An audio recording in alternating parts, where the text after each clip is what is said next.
if y'all want, I can start out and y'all can ask questions however you want to do it. So. Can you show the first question? Yeah, it's my second.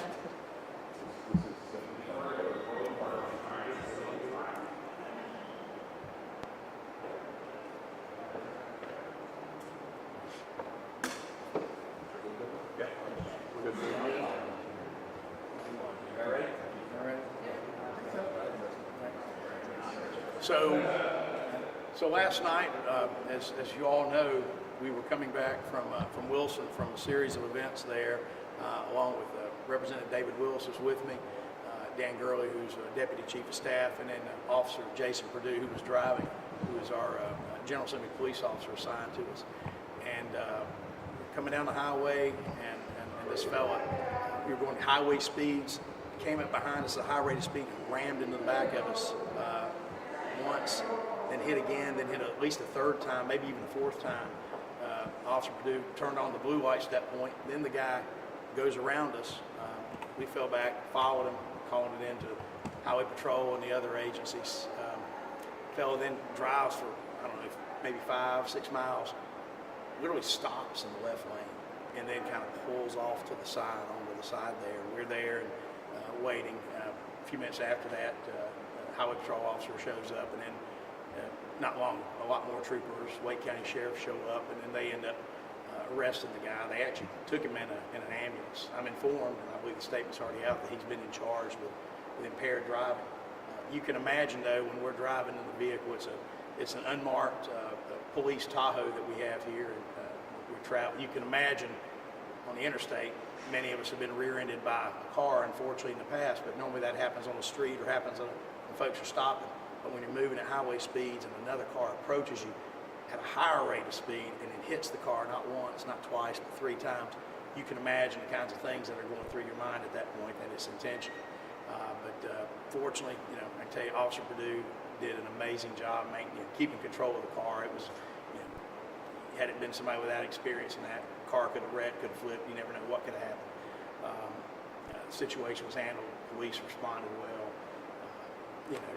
I'm just glad everybody's okay, and so we'll have to see what happened. I am told, though, that the fellow was charged with a DWI, that he was impaired when he was driving. They seem to think that it was, my understanding is, some sort of drugs of some kind, but just a bizarre situation. But at the end of the day, just glad that nobody was hurt. Do you have any reason to think that this man knew who you were, that you were targeted in any way?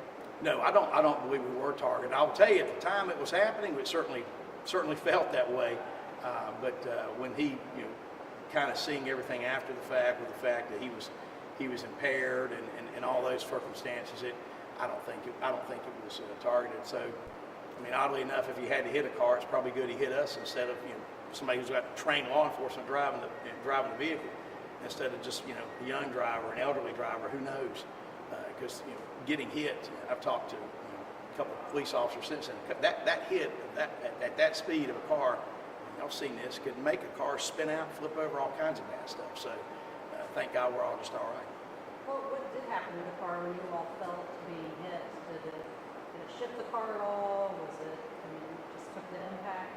It was, when he hit it really hard. It jolted, but it also kind of got a little squirrely.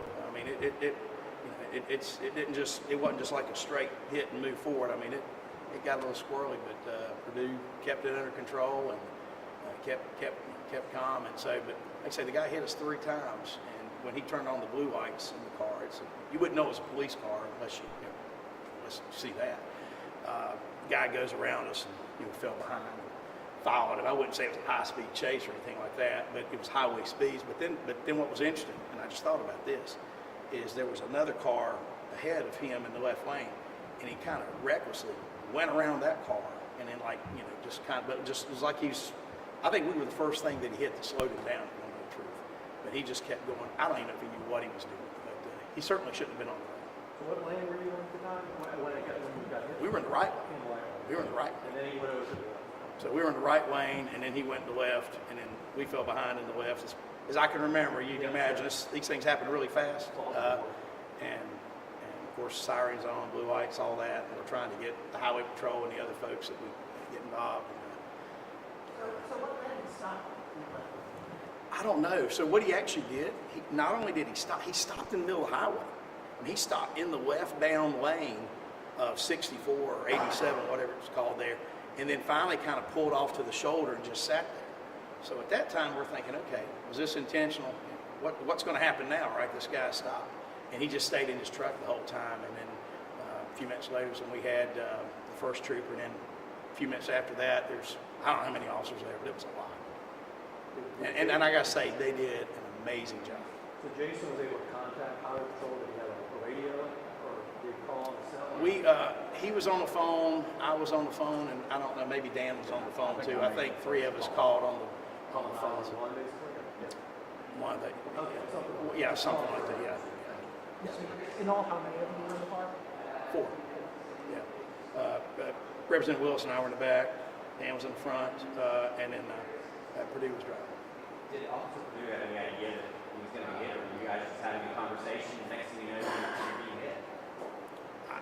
What I asked him, he said he saw some lights approaching fast, then the lights disappeared, which meant the guy was, and then he hit us. I mean, it was that quick.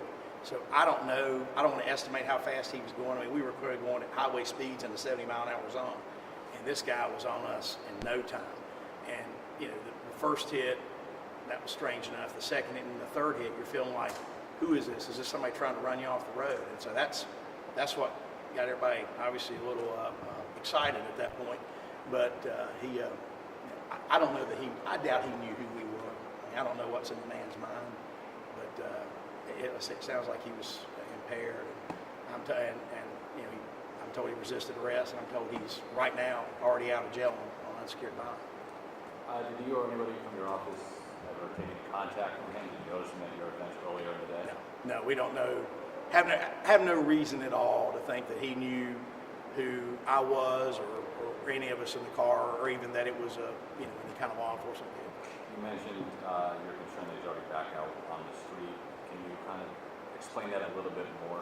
Well, I don't want to second guess anything that happens, but it just, I'm a lawyer when I'm not here, and my experience in my part of the state is if someone did something like this, they would generally be held on some kind of secured bond, particularly where I understand he resisted a police officer. I mean, there was clearly some property damage. I don't know, if the guy's got some sort of drug issue, probably needs some help with that. Certainly doesn't need just to be thrown back out on the street, I would say, but that's a little above my ability to comment on. What events were you all at? We went to, we had a workforce event at Wilson Community College. It's actually I was hoping today I was going to be talking about that instead of this, right? But they have an amazing program they're doing right now in partnership with they have an early college high school, and then they have an apprenticeship program with a number of companies. And so it's a very creative way that they're working on. So they were having a job fair that day, so we met with a number of the folks that were there from companies, folks from the college, kind of working through that program, because those are the kinds of things when we talk about workforce we're trying to promote and trying to expand upon in the state. So we met with them, went through that. We then also went, and Representative Fontenot was with us for all this. We then went downtown. They have this, downtown Wilson is going through a bit of a revitalization. And they've taken an old building there and they've renovated it to some, it's got a shared workspace, kind of a project incubator. We did some state appropriations a couple years ago to help out with that. We met with them, met with some of the folks who use it, getting some information on that. We then went, and you'll see this on my social media, went to the Whirligig Park to see that, see some of the revitalization. Went out there and saw that one. Then Representative Fontenot had a campaign reception for about 45 minutes at the Elks Lodge. I went to that, met with him, had a number of local officials at that as well, a number of city council members. Then after that, we had a dinner with a veterans advocacy group, the Independence Fund, that was set up to talk about some policy initiatives that you all will be hearing about later on, some things to do for a number of our veterans and for folks who served with us. Y'all remember the situation of the interpreters who were in Afghanistan, who came back. They worked with a lot of those folks, helping get those folks that worked with us, that were embedded with us, resettled and connected with jobs and careers. We were meeting with them about some of their initiatives. So after that, it had been a great day. We're coming home, and then all the events I described earlier unfolded after that. You know where you were when you first were hit, or just 264 westbound, where you actually stopped? Yeah, it was, as far as the exact like exit number, somebody says like maybe exit 13 or mile marker 13 is where we were hit, and I think we were. I remember this. There's a sign that says exit 7, 1 mile, and then there's one of those, the information boards. They tell you like the Amber Alerts and those sort of things. It was one of those where we stopped. That was like right there ahead of us. Yeah. So probably 6, 7 miles after that, I guess. I'm not sure where it is. It's one of the black Tahoes. I mean, it might be downstairs. It may be offsite. I don't know. They may be getting it. They may have it at a body shop. It's the damage. I mean, it's in the rear. It's the rear bumper. I would have thought, from the way the hit was, I would have thought the back end would have been just crushed in or something. But it actually doesn't. If you just look at it, it doesn't look that bad. But with cars now, sometimes you can have frame damage. I don't know, but you can see on the bumper where it got hit there. But it didn't. It wasn't like all mangled up. It was drivable. Did you drive back here in that car or in another vehicle? Officer Perdue stayed there, and then the Highway Patrol brought me and Representative Willis on back because we'd been there for a while, and they were trying to finish their report and get the driver, I guess, processed and whatever they needed to do. But Where Dan is, he on the side of the road? Dan, yeah, we didn't. Nobody cared about Dan. Yeah, I don't know what Dan was doing. I think he came in another car. I think the patrol car only had room apparently for 2 of us. I actually thought he was in the car at first. And I looked around, you weren't in there. No, I climbed back in the Tahoe There and you waited there, There and you then go. once they were released, I came back. There you go. And we're all glad Dan wasn't driving. To be clear. about what time did you get back to Raleigh? Did this happen around 9:30 or so? That's a good question. 9:40. I want to say we got back here a little before 11 sometime. We were there for a while. That wasn't the first one. No. It's one of the Tahoes you see downstairs. So, yeah. But seriously, glad everybody is all right. And I can't say enough good things about how Officer Perdue handled it. I mean, he just stayed calm in the situation, kept control of the car, because if somebody didn't know what they were driving or just weren't trained, I mean, that thing could have gone south in so many ways because it was a hard hit. You know if Officer Perdue, What's that? you know if Officer Perdue is working today? Is he out today? I think he deserved a day off today. He's not coming in today. So. I imagine you were, pretty shaken when this happened. How was Representative Willis? You just, you stayed and talked until the end and then headed back home? Yeah, we did. I mean, just grateful everybody was okay. I mean, just really thankful because that was. You think in those kind of things, you think how something like that could go south in so many ways, and we were worried initially, right, that this was something intentionally targeted, like this guy was trying to take me or somebody, probably Dan, out for some reason, right? I don't know, that it was something like that, and I don't believe that was the case. I think this person, from what I see, was just so impaired to such an extent that he was just out there, and it could have been anybody, and it just happened to be us. And worked out well in that respect. Like I say, if I could only imagine if he'd hit somebody that didn't have that experience, was in like a little car or something like that, it could have been really bad. So, Said anything intentional, but there's nothing on your vehicle. I know some of the representatives think the vehicle said PC House representative. Right. So it wasn't my personal vehicle. It's one of those, and on those vehicles, they just have just a regular North Carolina tag on. so it's And regular. you can't, like for example, the blue lights, you can't see them. They're kind of hidden. You got to look for them. They're kind of tucked in the grill or up in the back, something like that. So General Assembly police. Yeah. So it's not one of those permanent yellow licenses? No.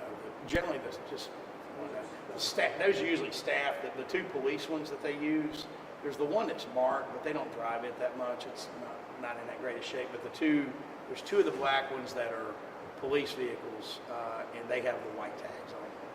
So, anyway, well, good to see y'all. This wasn't what I expected to deal with on a Friday, but we're just really, very, really very thankful and appreciative of the work really not only of Officer Perdue, but all of the police and first responders. So with that, appreciate y'all coming today. Yep, thanks. Yep.